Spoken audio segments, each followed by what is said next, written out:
to the official kickoff of round 2 of the Sad to Sexy program. I'm Joanna DeVoe, and I am here to help you get your sexy on.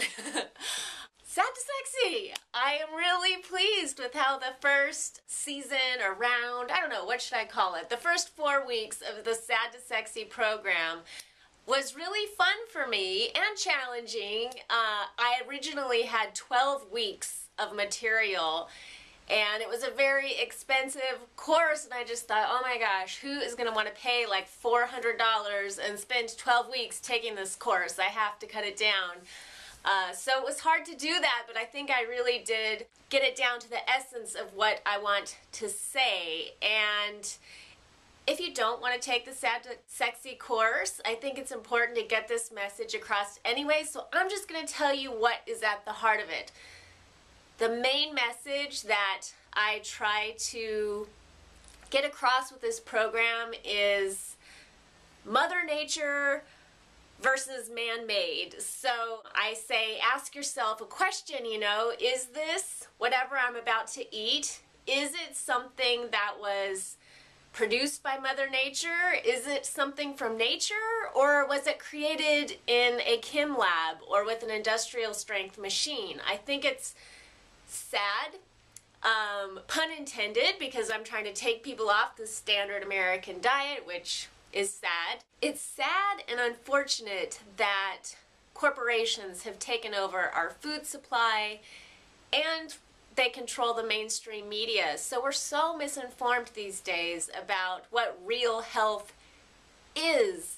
We really need to take responsibility for our own health, and I call the program Sad to Sexy because to me, health is sexy, glowing skin, having the energy to get through your day without biting the head off your coworkers because you feel irritable, bright eyes, a nice, attractive body. You don't have to be skinny to have an attractive body, but a healthy body, a body that feels good. That to me is sexy. I think it's very important to get this message across that what you see in your typical commercial grocery store, what you see when you watch television, even these so-called health experts that are telling you it's okay to eat all of these weird supplements and fake food and strange powders and stuff, that might not be the best thing for you.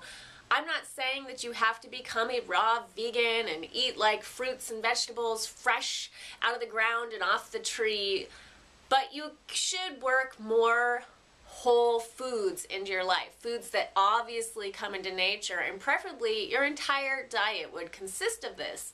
So the main thing that I like to talk about is what to eliminate from your diet, which can be really scary when you go and you look in your cupboards and you realize everything that you eat either comes from a can, a box, or a bag. It gets really challenging to try to eliminate what has become a habit for you and a routine, maybe even what you were raised on. It's a whole paradigm shift. But what I'd like to do is make that easy for you and show you some simple ways that you can kind of ease your way into a more natural, earth-based, plant-based diet. And you might want to go check out a video, I will link to it down below, that I did about the step-down method. You don't have to just lose everything that you're already doing and jump right into a really extreme diet. You can kind of just, ease your way into it and take steps over however long of a period of time that you want to improving your diet. And that's actually a really interesting way to do it, because then you start to see like, oh, I see, removing sugar from my diet, I feel so much calmer and more stable, and my skin is clearing up, and I just lost those extra 10 pounds that I've been trying to lose without even really trying, just by getting rid of sugar. And then maybe you take the next step and you get rid of gluten or processed grains, and you start noticing that you start feeling better and people start commenting on the way you look.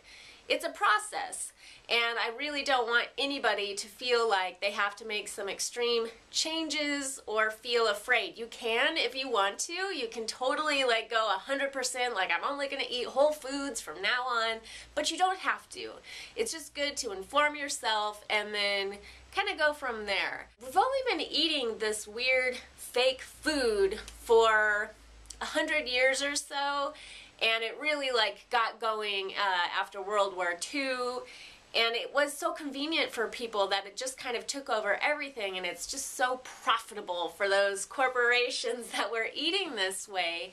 And now you have to understand also that most of our fruits and vegetables and the whole foods that we get, a lot of them, I won't say most of them, well, most of them, no, I will say most of them, they're a lot like Frankenstein foods. They are raised or created or grown using chemicals, lots and lots and lots of chemicals and unnatural processes.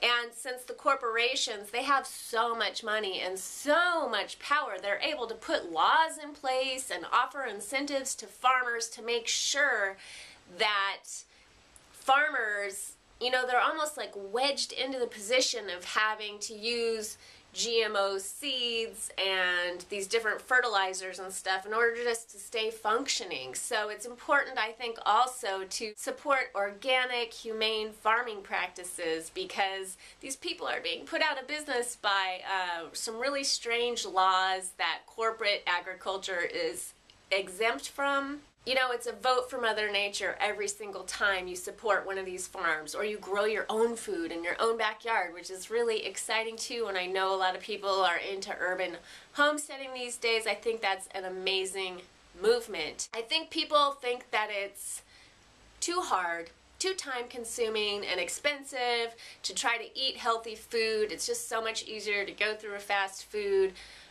drive-through, or to just go out and eat at a restaurant chain, or to buy, you know, stock up on a bunch of boxed goods from Costco.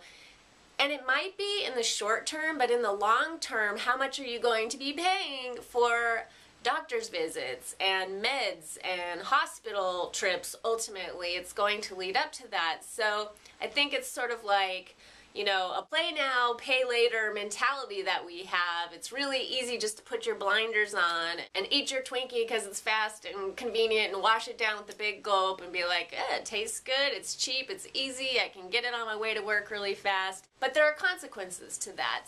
I don't even want to get into all of that. I just wanted to emphasize that the Sad to Sexy program, it's 4 weeks long, and it's all about educating yourself about what is the real deal. I like to provoke people into thinking for themselves and, you know, following the money trail. It's like, okay, I'm getting this message from the mainstream media that organic foods are unnecessary and you're really just wasting your money and you should just buy this conventionally grown food. You know, get to the bottom of it. Who is sponsoring that message and why? And what do they stand to gain? If you can start asking yourself those questions, that's a good thing. And then, of course, besides just educating people about, like, this is a proper way to cook your food, this way is going to create, you know, rancidity and disease, besides just educating people about, you know, all of the dangers that are out there, which can be kind of scary, I try to keep it light and fun, and I want to show you it's not that hard.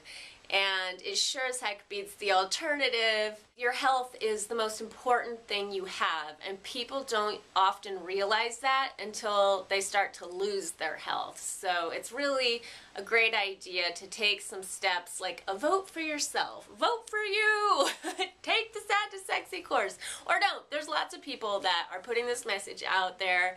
If you like my style, if you like my personality, take the Sad to Sexy program. If you don't, dig around. Do a Google search for whole foods and a whole food diet. That would be a good place to start, and maybe just start, you know, get the wheels turning. And I urge you to think for yourself and to maybe think again about the standard American diet. And if you don't live in America, it just applies all over the world now, because we've really westernized the food supply.